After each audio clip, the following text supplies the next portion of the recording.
and passionate love for the salvation of perishing souls, passionate love for the healing of the sick, salvation of the unsaved, and blessing of the poor and the needy. Kailangan po natin yung tinatawag na anointing power of the Holy Ghost. Bago po ako magwakas sa isang panalangin, naalala ko po yung sinabi sa Joshua chapter 3, verse 5. Para natin maranasan ang kapangyarihan ng Diyos, maranasan natin ang mga gawa ng mga himala ng Panginoon. May revelation in Joshua chapter 3, verse 5. Ang sabi po roon, tell my people, sabi ni Joshua sa mga tao, sanctify yourselves, for God will do wonders among you. Sanctify yourselves, for tomorrow the Lord will do wonders among you. Ang kondisyon para gumawa ang Diyos ng mga himala sa buhay natin, sanctify ourselves. Kapag nabubuhay tayo sa kasalanan, o kaya tamad tayong manalangin, o kaya tamad tayong mag-meditate sa Word of God, hindi tayo pwedeng maging chosen vessels ng Panginoon. Sanctify yourselves. Kasalanan sa isip, sa salita, sa gawa, ikumpisal po natin sa Panginoon. At mabuhay po tayo with sanctified life. At magugulot kayo, mabubuksan ang langit. Yung matagal na tinuturo ni Bishop Greg Durante, mararanasan po natin, sabi ng Panginoon, hindi ho ba sa Mark 16,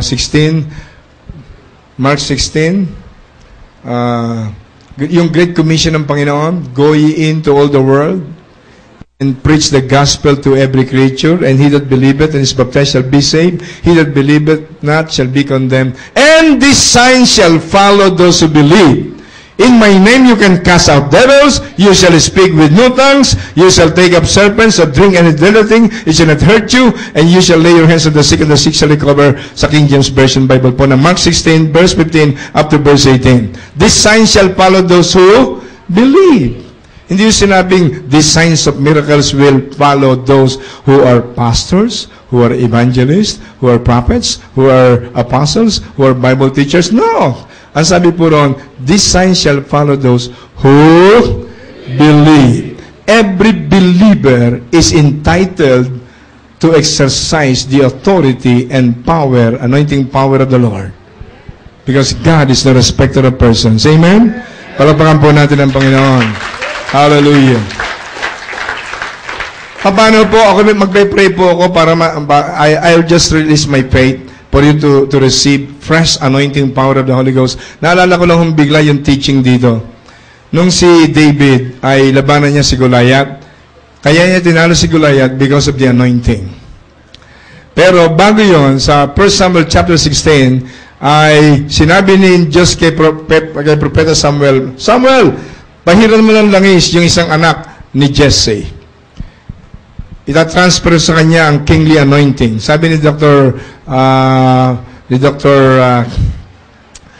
Yung naging bisita namin dito sa Pilipinas matagal na, yung world map, si Dr. Ralph Mahoney,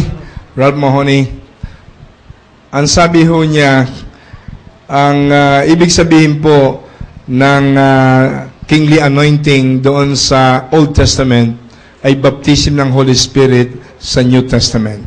Empowerment, spiritual empowerment. Hindi ko mo tumanggap kayo ng fresh anointing ngayon, magiging hari kayo katulad ni David. Ganun lang ho ibig sabihin nun. But you will receive the anointing power of the Lord. Hindi ho ba doon sa 1 Samuel chapter 16, iniharap yung mga anak na lalaki, si Eliab, Abinadab, si Shammah, mga members ng elite army of Israel, iniharap kay Samuel. Ang sabi ni Samuel, nako, siguro itong panganay na ito ang gagawing hari ng Panginoon. Panginoon, papahiran ko na ba siya ng langis? Huwag mo siyang pahiran ng langis. I rejected him. I refused him. Yung pangalawang anak ni Jesse, member din ng Israel's army, si Abinadab, papahiran ko ba siya ng langis? No, I refuse him. Yung pangatlo, na member din ng elite army of Israel, no, I reject him. Hanggang sa pampito, walang pinahiran ng langis si Samuel. Sabi ng Diyos sa kanya, Samuel, man looketh unto the outside appearance of man, but God looketh unto the heart. God looketh unto the heart. Dumating, wala ka na bang anak?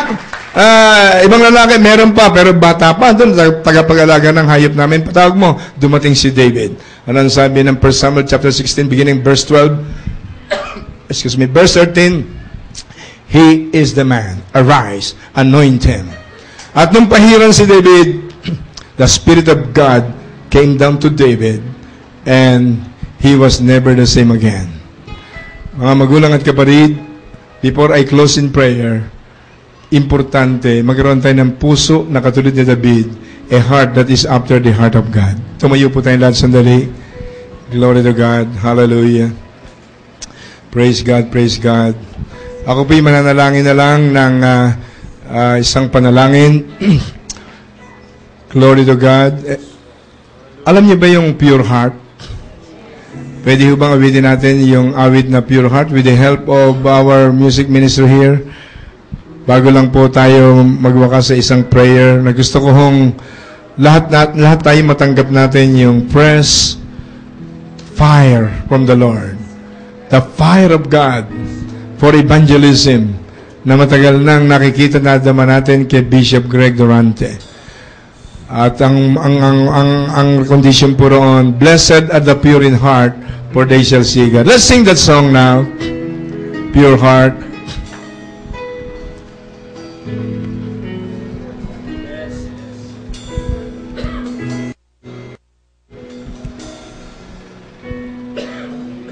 Pure heart.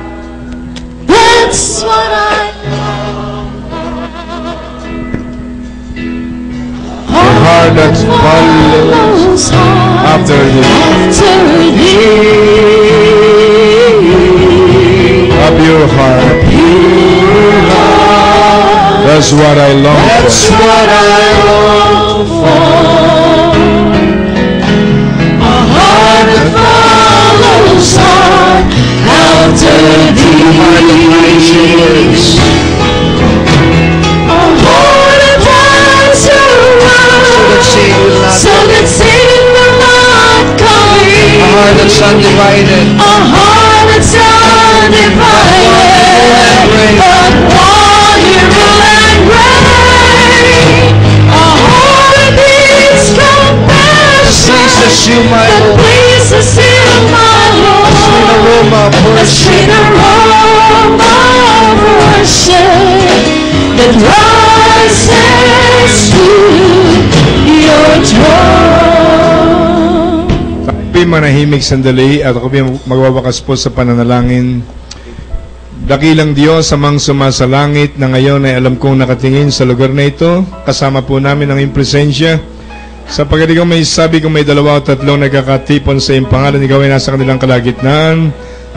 Kanina ko po naramdaman pa ang iyong presensya dito sa 22nd anniversary ng Biyaya ng Diyos Christian Fellowship na pinangunahan ng iyong matapat na anak na si Bishop Greg Durante at ang kanyang butihing may bahay, Sister Alita, Panginoon. Lord, sa oras mong ito, saliksikin mo ang puso ng bawat sa amin. Nais naming maranasan ang apoy ng iyong kapangyarihan.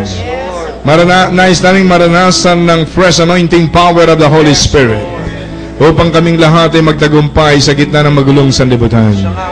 Panginoon, ano naman ang kasalanang nakikita mo sa puso ng bawat sa amin na ikumpisal na o hindi pa, Panginoon, subalit nakikita mong hindi pa nahugasan ng dugo ng Panginoong Yesus. Bayaan mo, Panginoon, kaming lahat ay magkaroon ng tinatawag na sanctified life at maranasan namin ang sanctifying grace of the Holy Spirit. Ikaw may sabi, Panginoon, na kung may kasalanan, nakikita ka sa puso ng iyong mga anak, gustuhin mang sagutin ang aming mga dasal at pananalangin na hindi mo magagawa. As Psalm 66 verse 18 says, if I regard iniquity or cherish sins in my heart, I know the Lord will not listen or hear to my prayers. But you said in 1 John 1:9, if we confess our sins to you, you are faithful and just to forgive us and cleanse us from all of our unrighteousness. Na kapag kinumpisal namin aming kasalanan sa iyo, kayo tapat at banal na magpapatawad. Lilinis sa lahat ng aming kalikuan. Lord, sa oras mong ito, pakinggan mo ang panalangin ng bawat sa amin. Habang tayo pong lahat ay nakataas ang kamay sa langit, symbolizing that we are dedicating, surrendering our life to Jesus. Sumunod po ang lahat sa panalangin ito, Panginoong Jesus. Patawarin mo po ako sa lahat-lahat ng kasalanan, na man at nagawang kasalanan. Linisin mo ko ng banal mong dugo. Pumasok ka sa aking puso, Pumasok ka sa akin. tinatanggap kitang tunay Tinatanggap kitang tunay. bilang tagapagligtas.